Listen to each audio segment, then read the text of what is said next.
안녕하세요 시청자 여러분 반갑습니다. 체르로즈입니다. 오늘은 위저드 2차 전직이죠. 아크메이지 세팅에 대해서 한번 정리를 좀 해볼게요.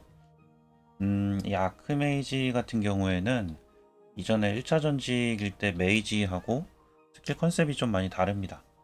어떻게 다른지 한번 게임 플레이 잠깐 보면서 먼저 설명을 좀 드리도록 할게요. 기존의 메이지 같은 경우에는 장판을 깔아서 메인 스킬 데미지를 올리는 느낌이었는데 이 아크 메이지 같은 경우에는 스택을 최대한 쌓아서 한방 데미지를 넣는 느낌입니다. 스택을 150스택까지 쌓은 다음에 데미지가 들어가면은 최대 데미지가 나오는데 일반적으로 스킬 쿨이 어느 정도는 좀 정해져 있기 때문에 그거를 다 뽑기가 힘듭니다. 그래서 아크 메이지는 크리랑 기술을 어느 정도 올린 다음에는 가속에 좀 힘을 써야 되는 그런 캐릭이에요. 그래서 가속을 한 40 이상 좀 올려주면은 굉장히 좋다고는 하는데 그러기 위한 기본 조건이 프리하고 기술이 45 정도는 맞춰주셔야 됩니다. 캐릭터 인지 컨셉에 대해서 말씀을 드렸으니까 요걸 기반해가지고 스킬하고 재능하고 그 다음에 데미지 테스트 한 거를 한번 좀 정리해서 보여드리도록 하겠습니다. 자, 우선 필드 기준으로 테스트를 조금 진행을 해봤습니다. 우선 왼쪽은 1차 메이지 최적 세팅입니다. 예전에 제가 영상에 한번 올려드렸었던 서리파벌 좌우 좌좌좌 세팅이고, 요걸 이제 비교를 해봤을 때는 약 이제 평균 데미지가 14.4 정도 나오고, 가운데는 게임 내에 있는 추천 세팅입니다. 그래서 이 세팅 같은 경우에는 번개 영역하고 주객 전도를 사용하게끔 되어 있는데, 재능은 우 좌좌 우에서 재능은 먼저 세팅을 해놨습니다. 이렇게 해가지고 비교를 해보니까 약 한 16.8 정도 평균 데미지가 나오는데 이제 포럼 같은데 좀 찾아보니까 최적 세팅이라고 좀 나와 있는 게 번개 영역이랑 주객 전도보다는 마법 표식하고 원소 친화를 좀 이제 추천을 하더라고요. 테스트를 해보니까 데미지가 확실히 좀 올라가는 게 보였습니다. 그래서 일단 우리의 그 스킬 최적 세팅은 이렇게 가는데 뒤에서 테스트를 한번 더 해보도록 할게요.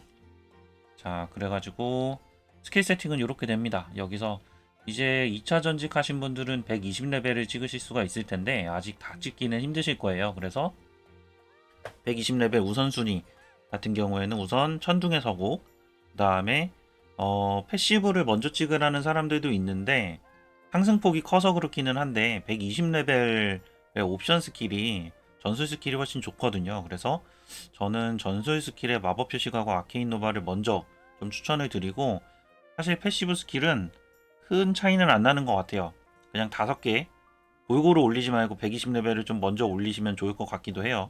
왜냐면 120레벨에 스킬 데미지 2% 옵션이 또 있기 때문에 그 정도 120 먼저 찍을 수 있는 것들 찍고 하나씩 찍어주시면 될 것 같습니다.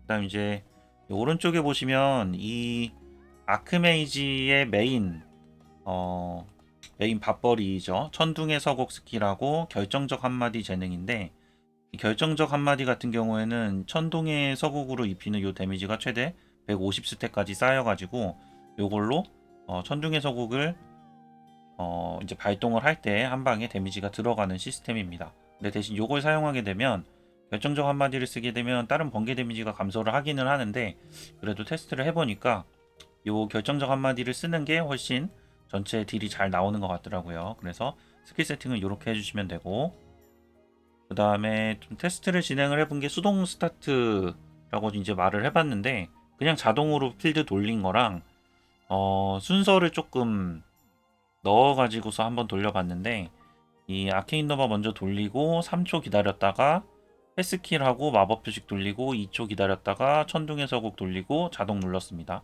이렇게 하면은 필드에서 제가 돌려보니까 스택이 쌓이고 천둥의 서곡으로 몹 한 번에 딱 밀고 그리고 다시 이제 가는 길에 또 스택 쌓이고 몹 밀고 뭐 이런 식으로 약간 그래서 천둥의 서곡이 마무리가 되는 듯한 느낌으로 들어가더라고요. 근데 기존에 자동으로 하게 되면 천둥의 서곡 치고 그 다음 천둥의 서곡 칠 때 이제 몹을 잡는데 약간의 차이가 좀 있었던 것 같기는 합니다.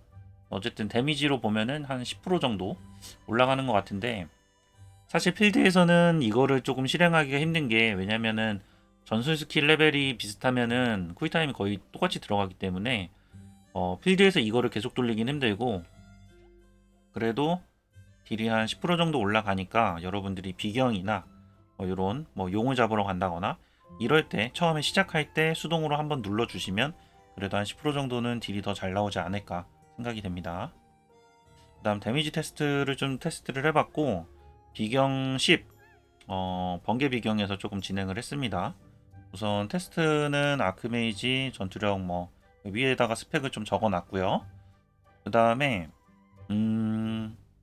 우선 이 재능 같은 경우에는 포럼에서 추천하는 거는 채널링하고 활력이었는데, 제가 좀 테스트를 해보니까 채널링하고 전술쿨을 테스트를 한 게 평균적으로 좀 더 잘 나오는 것 같더라고요. 물론 이 스킬 컨셉 자체가 스택을 쌓아가지고 한 번씩 데미지를 넣는 거라서 이 한 방이 들어가느냐 안 들어가느냐에 따라서 좀 차이가 나기는 합니다. 근데 추가로 이제 몇 번 더 테스트를 진행을 해봤지만 거의 비슷한 느낌으로 좀 나오는 것 같더라고요. 그래서 위에는 죽는 데까지 걸린 시간이고 아래는 DPS를 좀 적어봤습니다, 오늘은. 그래서 제가 추천하는 거는 전쟁 학파 패시브는, 그러니까 주객전도는 이제 추천에 있었던 건데 요거는 빼고 그냥 한번 테스트를 좀 해봤습니다. 잘 나올 수도 있을 것 같아서. 어쨌든 결과적으로는 전쟁 학파의 채널링, 전술쿨 이렇게 세팅, 전술 쿨타임 이렇게 세팅으로 좀 들어가는 걸 추천을 드리고, 그래서 최종적으로 보면 스킬은 마법 표식 아케인 노바 천둥의 서고, 그 다음 패시브는 정화의 천둥, 뇌겁의 노호, 원소 고통, 원수치나 전쟁 악파 들어가고, 재능 같은 경우에는 우좌좌 우우인데 중요한 건 결정적 한마디다. 그 다음에 채널링 감소하고 전술 쿨타임 들어가는데, 여기서 사실 중요한 게 뭐냐면은 채널링에서는 세 번째 스킬이 점진인데, 채널링 시작 후 10초간 스킬 데미지가 증가해서 스킬 데미지가 추가로 증가하는 옵션이 여기 들어가고요. 쿨타임 가속 같은 경우에는 전술 스킬 시전 시 자신의 모든 데미지가 2% 증가하는데 스택이 5개까지 된다. 이제 우리가 전술 스킬을 3개 쓰면은 6%가 증가를 합니다. 그래서 이렇게 2개를 넣어 가지고 전술 스킬 데미지를 최대한 올려주시고, 그 다음에 활력도 추천을 하시는 분들이 있어요. 근데 활력 같은 경우에는 결과적으로는 활력은 에너지를 수급하는 거라서 코어 스킬이 한 번 더 발동이 됩니다.